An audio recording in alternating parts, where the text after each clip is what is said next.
Good morning to all of you. আমি রয়েছি এই মুহূর্তে চটকপুরে। আজকে হচ্ছে আমাদের এই চটকপুর ট্রিপের দ্বিতীয় দিন। তোমাদেরকে একটু সেই সৌন্দর্যটা দেখাই।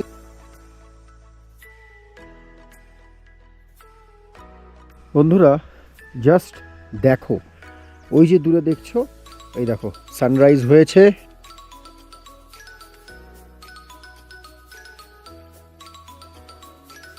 চটকপুর আসার বেস্ট টাইম হলো এই মার্চ এপ্রিলের দিকে অথবা অক্টোবর নভেম্বরের দিকে। যদি জানুয়ারি ফেব্রুয়ারির দিকে আসা যায় তাহলে জেনারেলি এখানে টেম্পারেচার খুব লো থাকে আর বরফও এখানে পড়ে।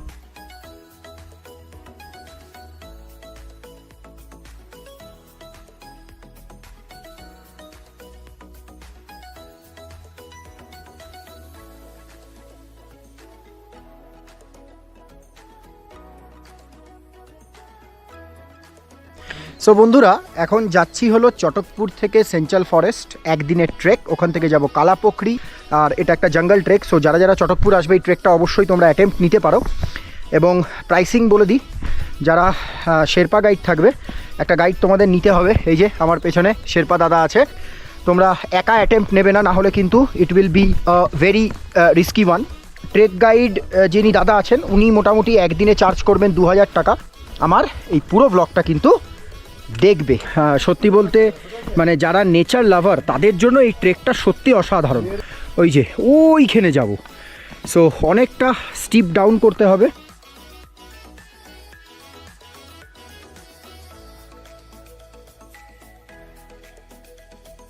সো ভিউয়ার্স, এই যে দেখো পৌঁছে গেলাম হচ্ছে কালাপোখরি। কালাপোখরির অর্থ হচ্ছে পুকুর, বাট একটা হোলি পুকুর, এরা পুজো করে।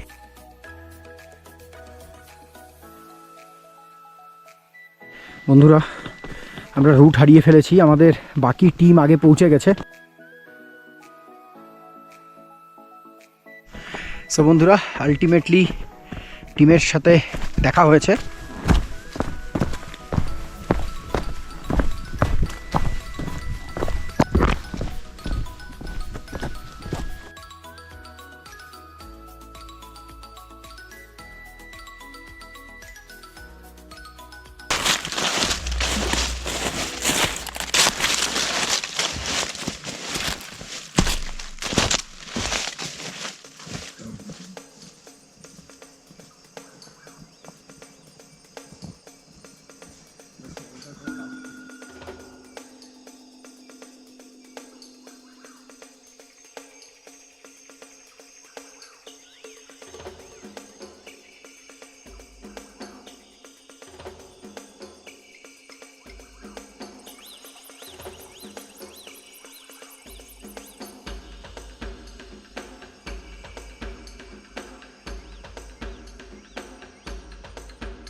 বন্ধুরা, আমরা সেনচিন ভিলেজ চলেই এসেছি। এই যে দেখতে পাচ্ছ, ওই যে হাট আছে।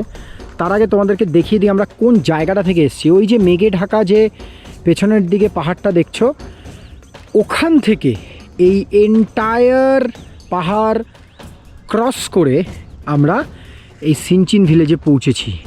আর এটাই হচ্ছে সেন্ট্রাল ফরেস্ট, মানে central forest wild life sanctuary.